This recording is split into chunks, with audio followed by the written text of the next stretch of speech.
ડેડિયાપાડાના આમ આદમી પાર્ટીના ધારાસભ્ય ચૈતર વસાવા હાલ વન કર્મી ઉપર હુમલાનો જે કેસ હતો એ કેસને લઈને જેલમાં બંધ છે.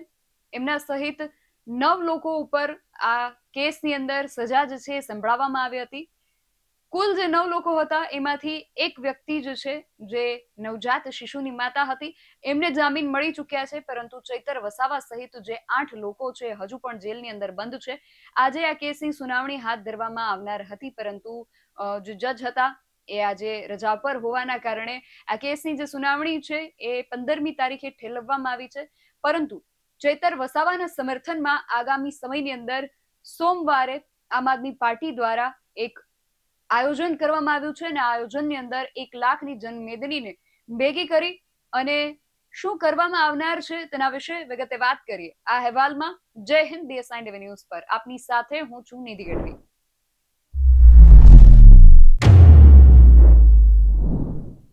ડેડિયાપાડાના ધારાસભ્ય ચૈતર વસાવાના સમર્થનમાં આગામી 20મી તારીખે સોમવારે ડેડિયાપાડાની અંદર જ એક કાર્યક્રમનું આયોજન થઈ રહ્યું છે અને એમાં 1 લાખ લોકોને એકત્ર કરી અને એક સહી ઝુંબેશ હાથ ધરવાની વાત છે. સૌથી પહેલા તો આખો કાર્યક્રમ શું છે તેના વિશે તમને વિગતે વાત કરું તો એક પોસ્ટર હાલ સોશિયલ મીડિયાની અંદર ખૂબ વાયરલ થઈ રહ્યું છે. ચૈતર વસાવાના સમર્થનમાં ચાલો રાજપીપળા, ચાલો રાજપીપળા. આગામી 20મી તારીખે આયોજન થનાર છે. 20 જુલાઈ 2026 સોમવારના રોજ આદિવાસીઓના અવાજ ડેડિયાપાડાના ધારાસભ્ય ચૈતર વસાવાના ન્યાય માટે 1 લાખ લોકોની સહી ઝુંબેશ તથા રાષ્ટ્રપતિને કલેક્ટર શ્રી નર્મદા તરફે મતલબ અહીંયા મારફતે કહેવાની કદાચ વાત હશે આવેદનપત્ર. અને અહીંયા જે કટાક્ષપૂર્ણ કારણો આપવામાં આવ્યા છે કે શા માટે ચૈતર વસાવાને જેલની અંદર બંધ કરવામાં આવ્યા છે, એના કારણો સ્વરૂપે આ કટાક્ષ કરવામાં આવ્યા છે. અહીંયા લખવામાં આવ્યું છે કે ષડયંત્ર એટલે કે ખોટા કેસો કરીને કેમ જેલવાસ કરવામાં આવ્યો, એના કારણો અહીંયા આપવામાં આવ્યા છે. સૌથી પહેલું કારણ એવું અપાયું છે કે ચૈતર વસાવાએ 2500 કરોડથી વધારે રૂપિયાનું મનરેગા કૌભાંડ શોધી કાઢવામાં આવ્યું અને ભ્રષ્ટાચારીઓ સામે કાયદેસરની કાર્યવાહી કરવા માટે માંગણી કરી.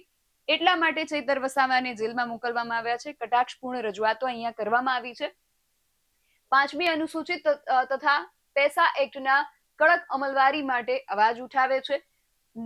જંગલ જમીનના વન અધિકાર અધિનિયમ 2006ની અમલવારીની ઉદાસીનતા સામે એમણે લડત આપી. આદિવાસીઓને યુસીસી જેવા કાયદામાંથી બહાર રાખવા આંદોલન કર્યું. આદિવાસી વિસ્તારમાં આવેલા અભયારણ્યો, eco sensitive zone, solar power પ્રોજેક્ટનો વિરોધ કરવામાં આવેલ. Delhi Mumbai industrial corridor, Bharatmala, statue of unity, Saputara, green corridor વગેરે જે પ્રોજેક્ટ્સ હતા એમાં કરોડો આદિવાસી લોકોની જમીન જાય છે, એનો વિરોધ કરવામાં આવ્યો. પાર તાપી નર્મદા રિવર લિંક યોજના જે છે એની સામે આંદોલન કરવામાં આવ્યું. આ બધા કારણો આપવામાં આવ્યા છે કે ચૈતર વસાવા આ બધા જે આયોજનો છે, બધા જે પ્રોજેક્ટ છે એની સામે લડત આપી રહ્યા હતા. એટલા માટે ચૈતર વસાવાને જેલમાં મોકલવામાં આવ્યા છે. આવા કટાક્ષપૂર્ણ કારણો અહીંયા આપવામાં આવ્યા છે. આગળ લખ્યું છે કે ચૈતર વસાવાએ આદિવાસી વિદ્યાર્થીઓના શિક્ષણ માટે પૂરતી સુવિધાઓ જેવી કે ઓરડા, શિક્ષકોની ઘટ, શિષ્યવૃત્તિ તથા ફ્રી શિપકાર્ડ જેવા પ્રશ્ન માટે લડત આપી સમસ્યા હલ કરી, તેમજ આંગણવાડીઓના પૂરતા ઓરડા માટે કાયમ અવાજ ઉઠાવે છે, તેમજ શિક્ષણના ખાનગીકરણ સામે અવાજ ઉઠાવે છે. સાથે જ ગુજરાત તથા આદિવાસી વિસ્તારમાં આવેલ હોસ્પિટલોમાં અદ્યતન સુવિધા તથા ડોક્ટરો, નર્સ વગેરેના ઘટતા સ્ટાફ માટે કાયમ રજૂઆત કરતા હોય છે. ગુજરાતમાં ફિક્સ પગાર તથા ખાનગીકરણનો વિરોધ કરવામાં આવેલ. ગુજરાતના વિવિધ જિલ્લામાં નકલી ઓફિસોનું કૌભાંડ ચૈતરભાઈ વસાવાએ ઉજાગર કર્યું. સ્ટેચ્યુ ઓફ યુનિટી તથા વિવિધ પ્રવાસન ધામોના નામે તથા વિવિધ ઇકો ટુરિઝમના નામે ખેડૂતોની જમીનો ખાનગી કંપનીઓને આપવા વિરોધ કરવામાં આવ્યો. જીએમડીસી પ્રોજેક્ટનો વિરોધ કરવામાં આવ્યો.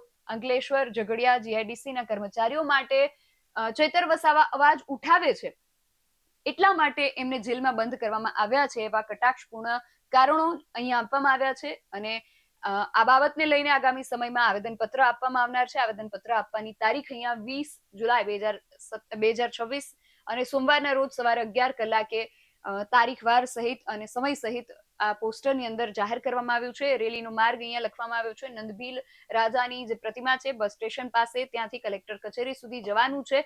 અને આ સાથે જ આમ આદમી પાર્ટીએ જે આયોજન કર્યું છે તેના વિશે પણ વાત કરવી છે.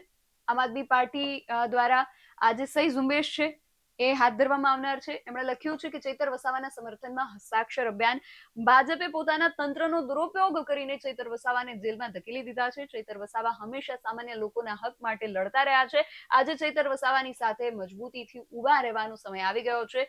20 જુલાઈ 2026 સોમવારના રોજ ડેડિયાપાડા વિધાનસભા વિસ્તારના મતદાતાઓ તથા આદિવાસી સમાજના હિતો અને તેમના બંધારણીય અધિકારોના રક્ષણ માટે લોકશાહી પદ્ધતિથી 1 લાખથી વધુ મતોથી ચૂંટાયેલા ધારાસભ્ય શ્રી ચૈતર વસાવાને ન્યાય મળે તે હેતુથી નર્મદા જિલ્લાના 1 લાખથી વધુ નાગરિકોના હસ્તાક્ષરો સાથે પ્રચંડ જનસમર્થન રજૂ કરવામાં આવશે. ઉક્ત દિવસે ચૈતર વસાવાના સમર્થનમાં એક જાહેર સભાનું પણ આયોજન કરવામાં આવશે, જેમાં ચૈતર વસાવાની પત્ની વર્ષાબેન, આમ આદમી પાર્ટીના પ્રદેશ પ્રમુખ ઈશુદાન ગઢવી તથા વિસાવદરના ધારાસભ્ય ગોપાલ ઇટાલિયા પણ ઉપસ્થિત રહેશે. આવેદનપત્ર મહામહિમ રાષ્ટ્રપતિ શ્રી, માનનીય ગુજરાતના રાજ્યપાલ શ્રી તથા ગુજરાતના માનનીય મુખ્યમંત્રી શ્રીને સંબોધીને નર્મદા જિલ્લાના માનનીય જિલ્લા કલેક્ટરને સુપરત કરવામાં આવશે. ચૈતર વસાવાના સમર્થનમાં આમ આદમી પાર્ટી દ્વારા આયોજન કરવામાં આવ્યું છે. આગામી સોમવારે 1 લાખ લોકોની સહી ઝુંબેશ હાથ ધરવામાં આવશે. એક આવેદનપત્ર તૈયાર કરવામાં આવશે. 1 લાખ લોકોના હસ્તાક્ષર એમાં લેવામાં આવશે અને નર્મદાના જે જિલ્લા કલેક્ટર છે એમને આવેદન સોંપવામાં આવશે અને આ જે આવેદન છે એ ગુજરાતના મુખ્યમંત્રી, ગુજરાતના રાજ્યપાલ અને સાથે રાષ્ટ્રપતિ સુધી એમને સંબોધીને આવેદન આપવામાં આવશે. એટલે હવે આગામી સોમવારે ચૈતર વસાવાના સમર્થનમાં આજે જંગી જાહેર સભાનું આયોજન કરવામાં આવ્યું છે. એની અંદર હવે શું થાય છે અને એની પહેલા આવતીકાલે 15મી તારીખે હાઈકોર્ટની અંદર આ કેસની જે સુનાવણી ચાલવામાં આવનાર છે એની અંદર શું નિર્ણય લેવામાં આવે છે, બધા ઉપર ખાસ ગુજરાતભરની નજર રહેશે. તમારું આ સમગ્ર વિષયને લઈને અને ખાસ કરીને આજે સહી ઝુંબેશ હાથ ધરવામાં આવનાર છે તેને લઈને શું માનવું છે, તમારો મત અમને કોમેન્ટ બોક્સમાં ચોક્કસથી જણાવજો. આવા જ વધુ અહેવાલો સાથે મળતા રહીશું. તમે મારી યુટ્યુબ ચેનલને સબસ્ક્રાઇબ કરવાનું અને અમને ફેસબુક અને ઇન્સ્ટાગ્રામ પર ફોલો કરવાનું ભૂલશો નહીં. બાકી અવનવી અપડેટ્સ માટે આપ જોતા રહો BS9 ન્યૂઝ. નમસ્કાર.